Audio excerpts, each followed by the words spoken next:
Okay, we've got a very exciting guest today. I think a good mate of mine for some time, and certainly a friend of Dane's. He's real estate royalty. I think I think the one thing that I'm excited about today is I think it's a chat with someone that's created an incredible business from some trials and tribulations. I think now Jay should be recognised as one of the, if not the best real estate agent, particularly in the high end in the country, with what you deal with and what you sell. Modest as well. But I think it hasn't always probably been a straight shot trajectory in how to get there. I know your life started pretty well with the Milky Bar kid. Yeah. A few people might not know, Australian junior surf champion. True. So I think a good place to start would be, where you got in. Yeah. where you got into the industry and how it all kind of, unfolded. Thanks, Rod. Pleasure, Jason. It's a good intro. Mate, I fell into real estate actually because I wasn't too good at school and English was difficult for me to grasp and I had a bit of dyslexia. So, mate, I actually ended up as a property manager in Lang & Simmons, Paddington, when I was about 18, through my brother's best friend who was a property manager there. So he got me a job, left school, went to Bali, came back from Bali trip I think I was there for 6 months, and then got a job doing property management and leasing at about 18 and a half years old at Paddington in Sydney. The guy's name was Bernard McGrath, not John McGrath, Bernard McGrath. Any relation? No. John had his business up the road, which I eventually went to, but I started with Bernie McGrath, lovely guy. My first ever job in real estate, leasing and property management. No mobile phones at that time. So we would take turns taking this big brick out with a big aerial. Yeah. So that was 1986. So work that one out. So how long were you there? I was there 2 years. Yeah, 2 years. And then from there, I went to work with McGrath Good Hope, which is John McGrath's business. Hadn't actually become McGrath's. There was probably 6 or 7 of us at the time. Yeah. And then I, progressed on to staying there. I think I worked for John for 8 years, 9 years. I got sacked 3 times. Actually, I got sacked twice because I was doing really well, and then I started to get a bit loose in my 20s. But the third time I resigned because I thought he was going to sack me. So you beat him to it. I beat him to it. So I thought I can't go for 3 strikes. But McGrath used to call me the New York, the best and the worst of everything. So I had some good times working for him and some great success. And then I had some pretty average times. So just trying to work it out in my 20s. And were you, what marketplace were you in then? Actually, then I started doing a bit of commercial for John when I first got there, and then I started to do the coast, which is sort of where I grew up, Bronte, Bondi, Tamarama. There was other agents there that were working in that area. I was in my probably early to mid-20s, did fairly well, made a bit of money, fair bit of money for that time. Did well later on, and then, didn't do so well. So, ended up spiraling into different things in my late 20s, as we all do to discover ourselves. So, and Booney, I think it would be a terrible waste if we didn't actually unpack some of that today, because there's people out there who might be right in the middle of that, crazy period right now. But there's also people that can perhaps avoid having that, going through that. But what a story! And I think about, I kind of jokingly referred to you as the rock star of real estate, and I mean that because the good example of someone like Barnsey, right? I think of Barnsey, and he's now singing better than he ever has. Yeah. He's in career best form, but I tell you what, he's had some wild times, and I look at that and I go, well, you are now in a position where you've got such an amazing business, and you've done all the hard work to get there, but it hasn't been a linear trajectory. I had to make a lot of mistakes. Yeah. So why don't we just paint a picture of your business now, Because I think that's an important part. Okay, before we actually understand the journey, just tell us a bit about your business now, because I think you've come off the back of a $60 million month. Yeah. So look, you're picking. It's easy for me to sit here and give you the best months. There's of course. I used to sit around watching these podcasters and these training and go to offices, and I'd hear the great stories, but to be honest, it can create a lot of pressure for other agents coming into the industry or people that work for you.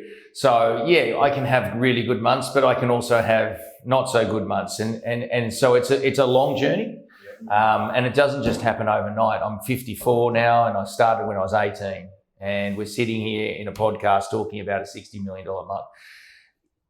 It takes a lot to get there. It takes a lot of failing, a lot of journey, a lot of discovering who you are, profile, money. There's a lot to it. It's not just information. It's about being a person yourself when dealing with other people, and it takes a lot to work that out, who you are and who you're dealing with. And if you were to explain your kind of philosophy and approach to real estate now, you mentioned before you're anti-scripts. Yeah, I don't do the scripts anymore. There are questions I'll ask, but in my dialogue. Yeah. I get it that people need scripts. I understand it. It's what works for the individual in real estate. It's the same as playing a sport. It's how you play it. There's people out there that play cricket very weirdly and do very well. There's lots of them. There's people that play traditional cricket. So it's just what works for you. I'm not a script person. But if you follow me around, you'll understand there's a rhyme and reason, and there's a process to me. So I do see opportunities or gaps in a line or whatever. So I do pounce on that situation. But do I have a regulated script? No, I work out who I'm talking to and then treat the person accordingly with my character. Okay, we've got to operate in what Jason thinks he is. It's what we do. We all operate in a little bit of character. I'm doing it now, but then there's the person that sits behind it that needs to understand what it is to be good at this job. I find a lot of my own thinking and a lot of my own emotions and a lot of my own great ideas are not that good. So I need to do on a daily basis what a person needs to do to be good at this job. This gentleman over here needs to do what he needs to do to be good at his job as a person. I'm sure his mind can get him there, but he needs to know how to do things on a daily basis to be good at his job. So I always strip it back to, okay, I'm going into a listing. What do I need to do as a person to talk to another person in the listing?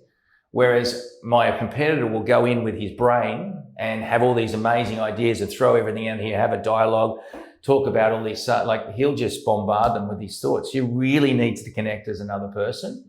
Of course, I've got a track record, but when you get into a living room and they can feel that you're there for the right reasons, no matter what the other person says, it's got no relevance. If you've got track record and you're a profile agent in an area and you're sitting with another client and they can see you're there for the right reasons, it's a gift. I remember you sharing that idea a while ago, and it resonated with me, and it stuck with a few people in our team. And it was along those lines. It doesn't matter what Jason Boon feels like doing today or what thoughts are in his head. No. It's what a world-class real estate agent needs to do today to get the job done. I need to get that head away. How did you... Some days I don't want to go to work.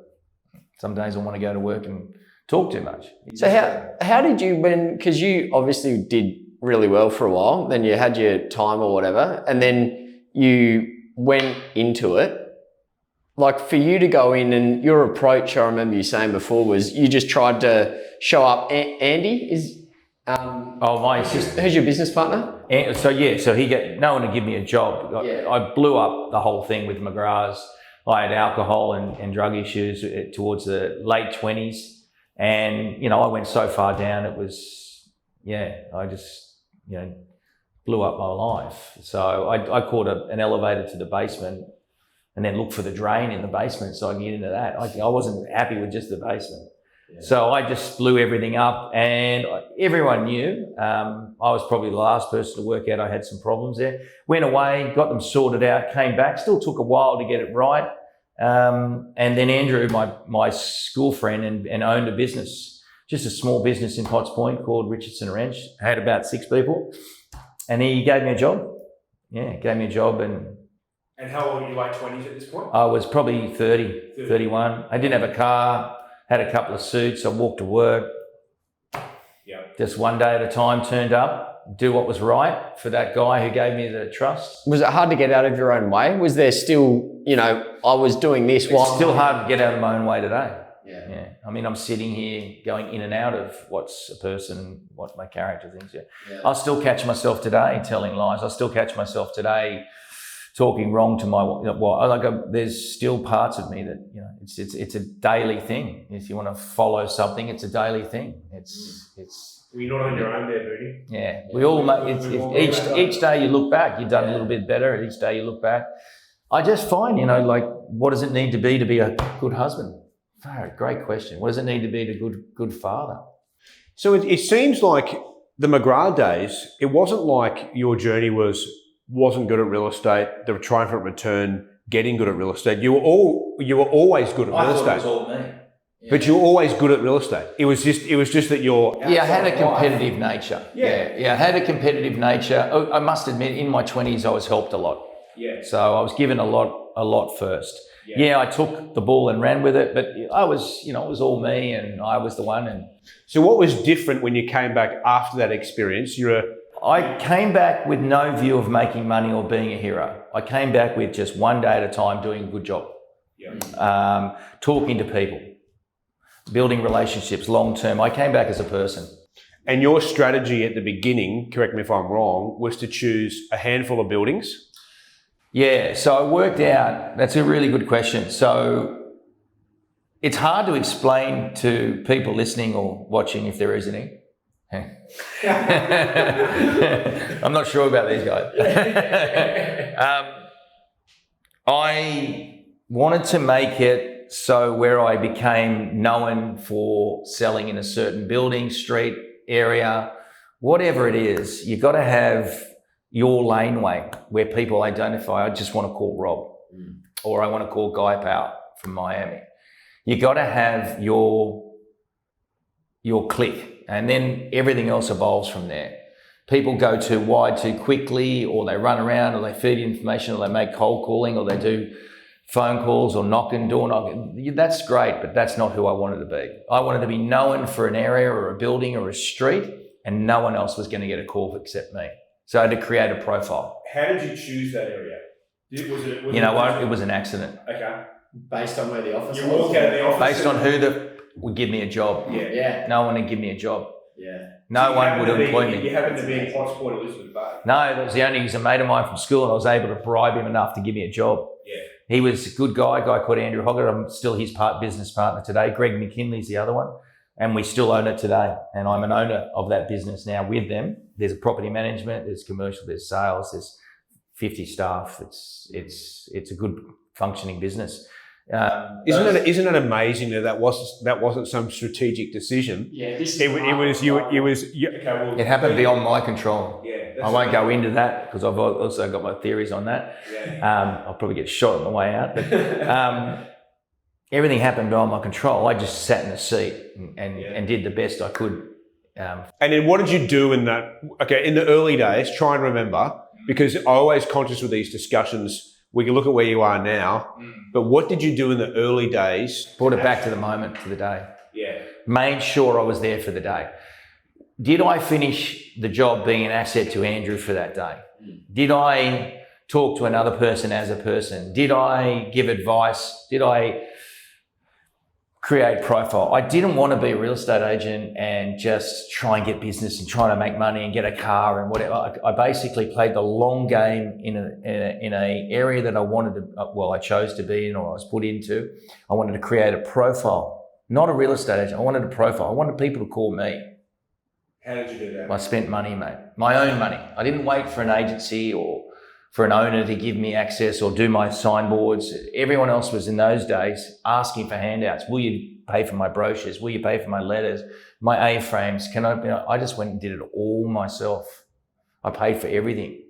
and I did brochures. How did you fund that area? I did research on my area. I found out the history of my area. I remember one of your famous campaigns was the old buildings. Yeah. Talk us through that, because that was really successful. So I come across a woman who was the Victor Moa model, and all her siblings lived up there, and I found her, and she used to walk up and down Macleay Street. She was very famous.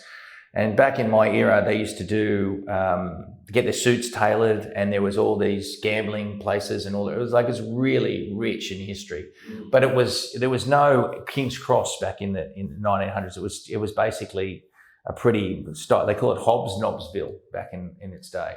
So I just did research on buildings and streets, old photos, old characters. There's a lot of characters up there in Potts Point. And I aligned myself with the history of the area. I didn't go after just listed and just sold. I did a campaign on the history, and I just put my name on it. Yeah. And so everyone identified with Booney knows the area. Yeah. I wasn't looking for them to ring me or whatever. But now if you fast forward, I do an article every week, and there's 25,000 people getting that article or that history or that future or whatever it is that has been developed, and it's just an article and it goes out to an email. I'm not cold calling, but they all subliminally get something in their email every week about the area, not about me as an agent. And I've heard you explain it like, you don't want to go into the office and make 100 calls for 99 people to tell you they're not interested. No. You have a philosophy about the election. About you're the president. You want to become the president. You've got to become a marketing person. I mean, I told you next door, the fork in the road, and I mean, there's a guy. Okay, you go to work, and the guy walks in, and he's got energy. Energy can get you so far. There's a lot of energetic agents out there. You can hear it in their voice, the dialogue, the loaded conversations. There's a lot of energy. You'll do fine, but you'll also collapse as well. So long term, the energy's got to be coming towards you. Does that make sense? It does. So I want you guys to ring me. I get people calls from all over the country now. I hear you're this specialist in this. I'm referring a client. Everyone knows that you work in a particular area. I could ask you a couple of areas, and I bet you could point out one or two agents in those areas because they've created a profile. So people call them. So I wanted to drive to work and for people to call me about the area. So I needed to create a profile. So I didn't need to be a real estate agent. I've got guys in my area that are still cold calling in their 40s, but they're cold calling I don't want to be a dog down the bottom and wait to be fed all the time. That's a behaviour. I want to be the dog that jumps onto the table that everyone wants to pat. I want to get up here first, and then they'll pat me, but I'm not going to get patted down there. So if they're going to behave down there, making all the cold, they're going to stay down there because that's how they're behaving. So I wasn't a believer that you needed to behave like that.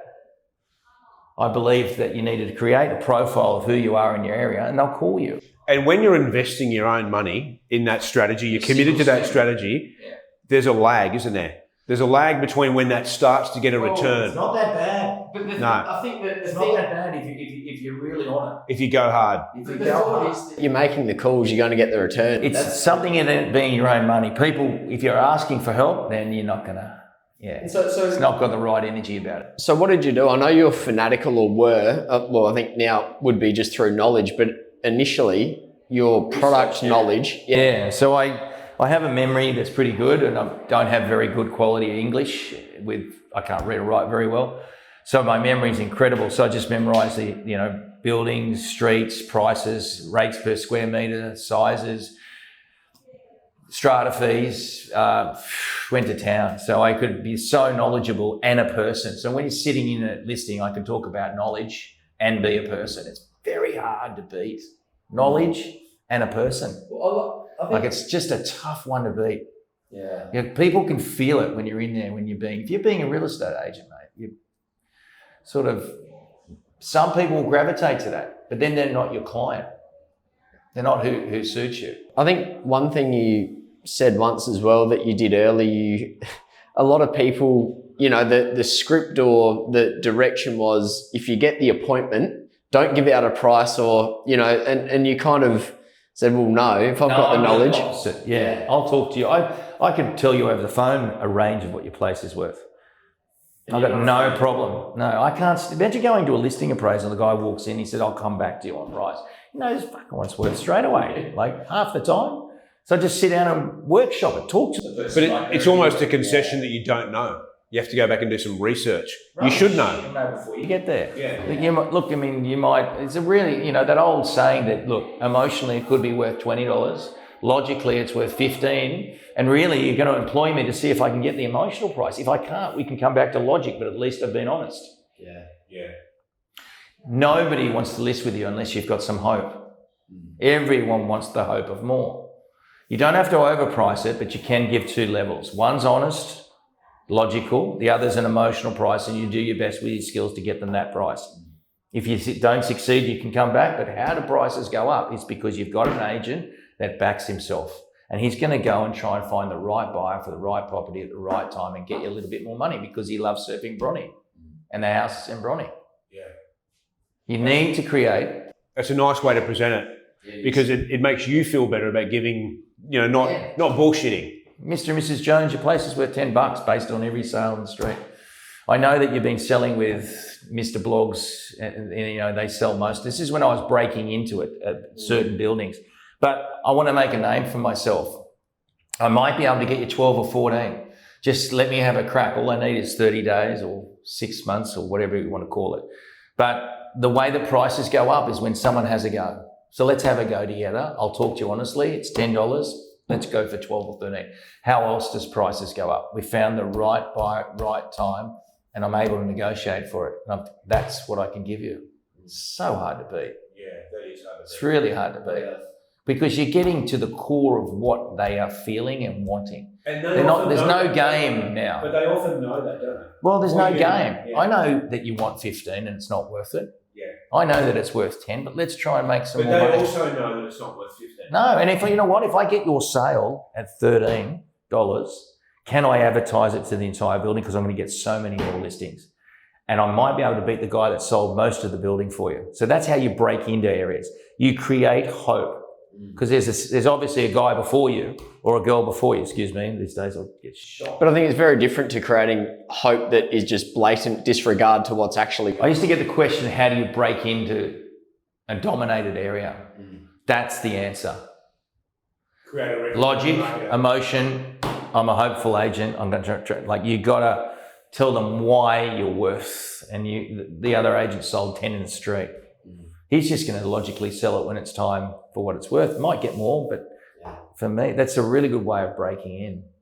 But I think that it's really important to spend time, money, education, and knowledge, and then bring all that into a listing appraisal and be straight up. And I think when you start to get a sense of who you are in a listing appraisal, and they know that you're there and playing a long game.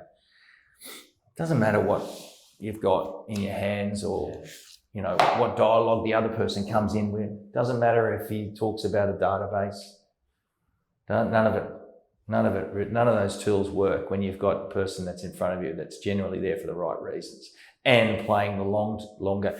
There's always a saying in real estate, which I've loved for years. There's two agents. There's one that works for the sale, and there's very few that'll work just for you.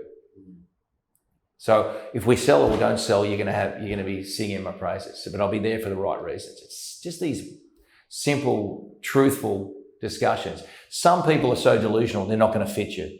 They just want the story. Then they're not your client. But the ones is 70%, most people, you know, with the higher price range have worked this part out. Do you think there's such thing as bad business? Like people that you wouldn't list with? You asked me years ago. No, if you asked me today, yes. Yeah, 100%. I've got some pretty average people over the years. Yeah, I've had some pretty bad ones. And the temptation is you think you want all business, but there's I don't have that problem anymore. Is that because you've worked out there's actually a cost to taking it on? I think as I've gotten older, things seep in a lot more. That idea of just being a person, doing the job is sort of slowly dissipated. Yeah, there's times when I'd rather be in the water surfing with my kids than dealing with this knucklehead. And why did I take it on? Do I really want to waste my time for the money, and do I need it? Of course, those questions are going to come in later in life. And the answer to those questions is how do you separate yourself and where do you palm it off? That's called getting older and getting cleverer and working smarter. I work now smarter than what I did. I'm up here with you guys. I've just had a surf this morning, with Rob. And we've sold a couple of properties, which I've come in the end and negotiated them while I'm here. So it's just getting that part. I don't know. It's a really hard one to talk to people and explain to them. That's something that comes, that's like an old halfback knowing when to throw the cutout pass. You can't train that. It's just you've been around a while and you work out who. Yeah. The difference between Reece Walsh and what's that halfback for the Broncos now? Reynolds. I mean, there's just the characters are worlds apart. Reece will be like Reynolds one day. It's just time. You've got some high-profile clients, big multis. Yeah. Have you found, as you've gotten more mature in your business, how you handle a client like that? Do you treat them differently? Are they how are they? Oh, I've got a long-term relationship with a lot of people. I mean, there's a lot of agents in Double Bay and around my area that don't have the same. I think I've got a following like they would do, and certain people just believe me and believe in that I'll tell them the truth if that's what it is, or I'll talk to them for the right reasons and behave in the right manner, whether it's sale, not sale, or even just some advice or information. So they don't feel like I'm after them for something. So I have that other higher relationship now. In your team, Jeff and Anne, been with you a long time. Yeah, so that's another thing, guys. I think it's really important that you reward and you employ good people, not good real estate agents. You can have a good real estate agent that's a mongrel and destroys the office, It's like what are you looking at there? That's an office, isn't it? Yeah. Because, you can have a really good player that's playing really well, but the team's not handling him, So it's important to employ good people. And I've been fortunate enough, I employed Jeff Cox, who works for me. He's been with me 20 years as my, I give him a large percentage of the sales. He's an ex-strata manager. He had a few problems himself in his early years, and now he's been with me for 20 years. I reward him no end. Yeah. And then I've got Anne Humphreys, which is a girl from the Central Coast, who's been with me 18 years, and she's come and gone a few times and had some kids, and she's my assistant. So these two people here have been with me 38 years, and I've still got them today. I've had a few changes with other people. It's never really ever worked, but I really look after these people. And that, can I say, that is incredibly rare for a real estate business unit. But they are part of me. It's really important that I go to work and have that relationship. And Jeff is now, gone from a very similar situation to me in the beginning to $500 a week to, $500 to $1 million a year. And he does it regularly. And he works with me as a team. It's not just on him. You can't continue on your own selling 10, 15 properties without help. And then I've got Anne, who knows how I tick, and she's amazing. She's 18 years, she's from the Central Coast. Still uses the word use, and I'm going to get shot for that. But she's incredible. So good people around me, really good people around me. And that just gets me into work. Booney, I want to get back to that point, which we were talking about before, where it doesn't matter what you feel like doing, what does a World Coast real estate agent do? We're talking before about how behaviour, Dane. Yeah, because one of the things that I can think of people in our business, myself included, where we're always fighting, and it's almost an overthinking. We get a thought, busy mind. So you obviously had to become good at that. Yeah, I had to let it go. So first of all, let's explain that, because I reckon that's probably, if I was to extract one bit of Booney that I'd love the world to know, it's actually that part. So let's try and explain what we mean by that, and then how you can actually get to that place where you get out of your own way. Yeah. So it's sort of sit behind your character. So all your brain's running through thoughts, emotions, resentments. It goes we've all got it. And so therefore the ability to, perfection creates paralysis. You don't have to be perfect. You don't have to act on your emotions, and all these things that are rattling around in your brain, they're just not real. So it's a gift to have that gap and sit behind your brain and who you are. And that gap is if it's not there, then you're in your brain and in your thoughts and you're delusional. So you need to sort of understand that all those things are not real and sit behind it, and then just ask yourself, while you sit behind it, these things are going on, these are the thoughts, these are the emotions. Strip it back to being a person or a human being, just a person, and what does a person need to do today to be a good father or a good real estate agent or a good husband or a good surfer? If you're going to be a good surfer, you go and talk to other good surfers. You're going to be a good footballer, you watch the pattern of behaviour in another good footballer. You don't think about their minds. You want to see their patterns of behaviour. So you need to be a person that has a pattern of behaviour on a daily basis, and a person that eats, sleeps and walks and puts himself to sleep. Comes to work and asks himself, what does a person need to do to be good at real estate? Well, he needs to do this, this and this. So the actions and the person behaviour actually is a lot stronger than getting stuck in your head, trying to work out scenarios or arguments or resentments or how I'm going to do this, or it's just, that's all bullshit. It's just not real. I think that's gold. What's real is doing what a person needs to do today on a daily basis, and then come home and saying, well, what have I done? You'll get stuck in your head. I did it 2 days ago. I was stuck in my head based on something that went on. But then when I stripped it back, well, what do I need to do to get this deal across? I need to forget that character and try and see if I can put the two people together. So it starts with awareness, right? Catching yourself, thinking. Delusion is the sickness state. That's when you're stuck in your character and your brain. That's when you get really sick. Well, I do.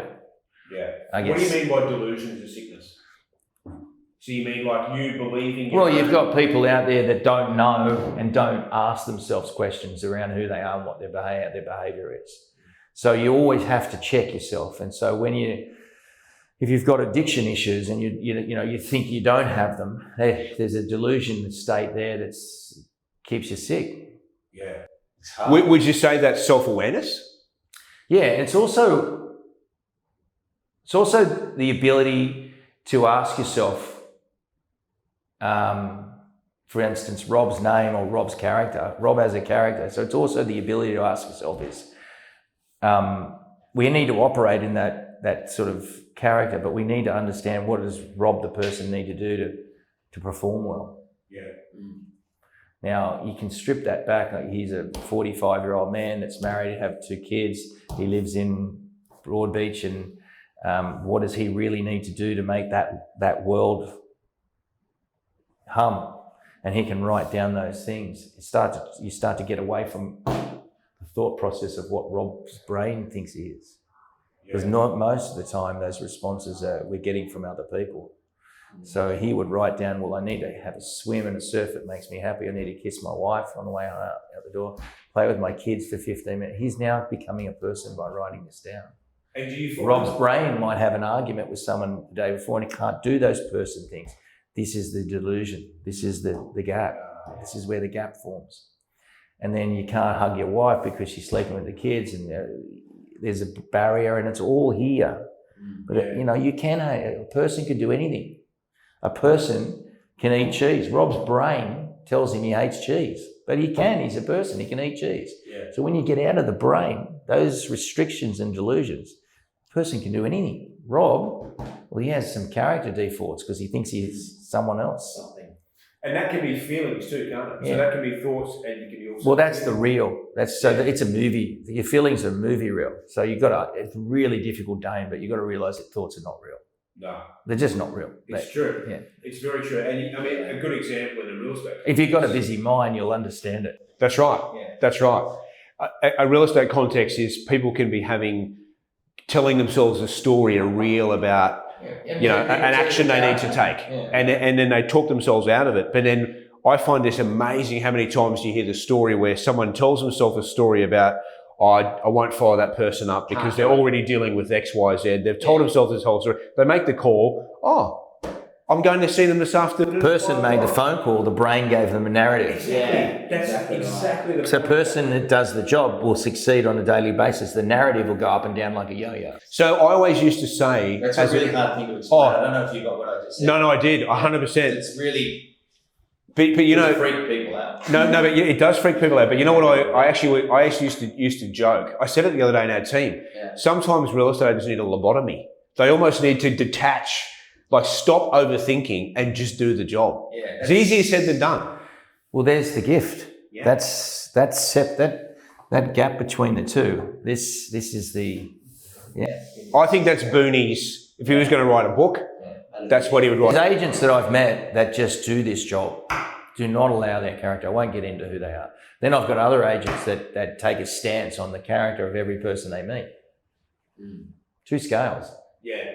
Which one does well and which one gets stuck. So if you can find the middle, okay, I've got agents that operate in just person that's so heavy. They don't give a fuck about anyone, they just want the job done. But somewhere in the middle, you can go in and out of your character and in and out of being a person. Sounds a bit weird, but... No, I love that. That's cool. I understand it. Not everyone's going to get that, but I get it. It's just doing the questions. So... It's going to be a hard one to snuff up. It's going to be a hard one to cut up some highlights for it. What does a person do? I make 10 quality calls to people this morning. And I'll walk next door and have a coffee and just have a laugh with a mate of mine on the phone. Then I'll come back and get out a profile thing and I'll create some profile in area. I'll target where I am. I'll get a blackboard and I'll write the areas that I'm going to focus on and then I'll just focus on those. I'll create a profile. Then I'll go out to that area and walk around. This person is now becoming a good agent wanting to be somewhere. Whereas the other head will sit there and go, I'm going to make really intelligent conversations and great dialogue and I'm going to make that call. Fuck that. But you can have an amazingly hard day's work in your own head without doing a single thing, can't you? You know, and that's the point. Mate, some of the things my head used to tell me, believe me, not good. So as far as I can tell, the piece came always with pattern of behavior and creating a profile. I really understood that I needed to create an energy where people wanted to speak to me and wanted to deal with me. They don't want to deal with a busy mind. A simplistic, simple, very good, educated real estate agent that has a profile will win every time.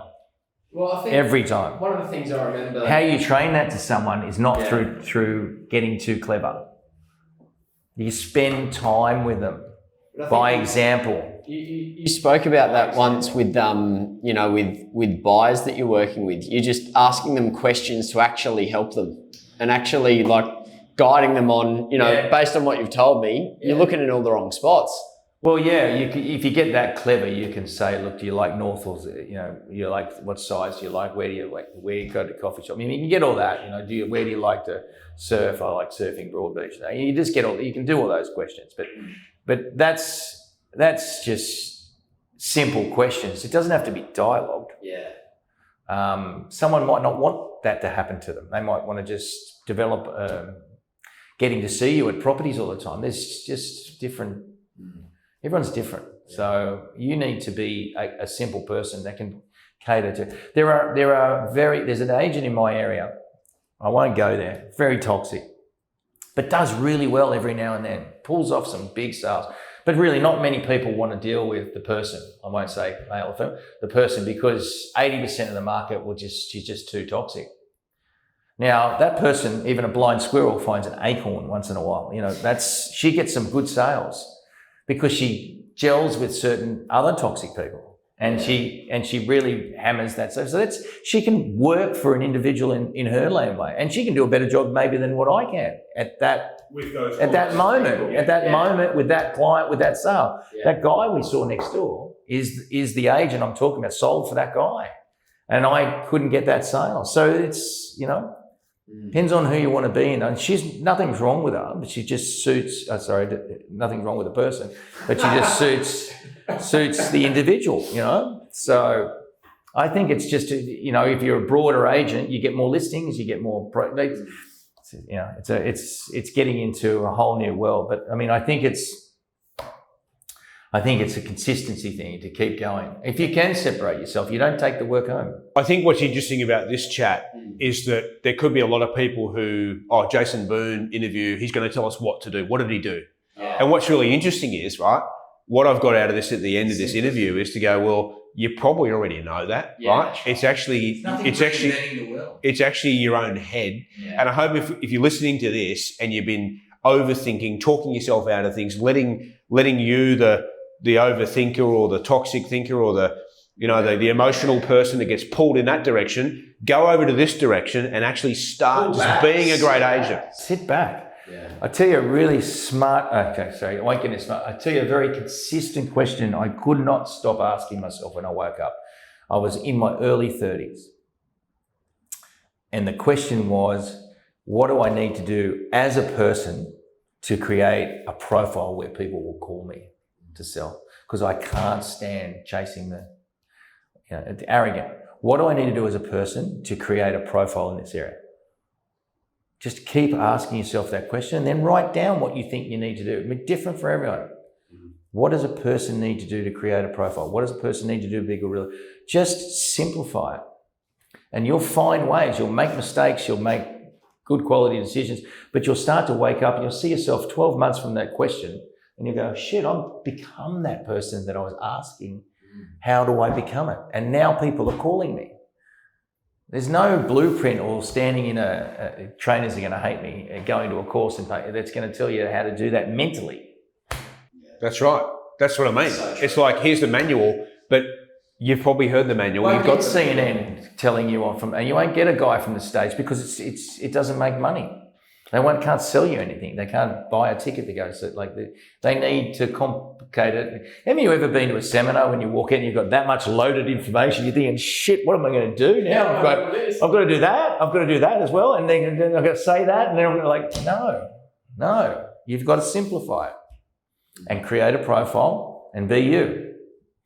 That is hard to beat. And then when you get knowledge, track record, these things are really difficult if you're switched on.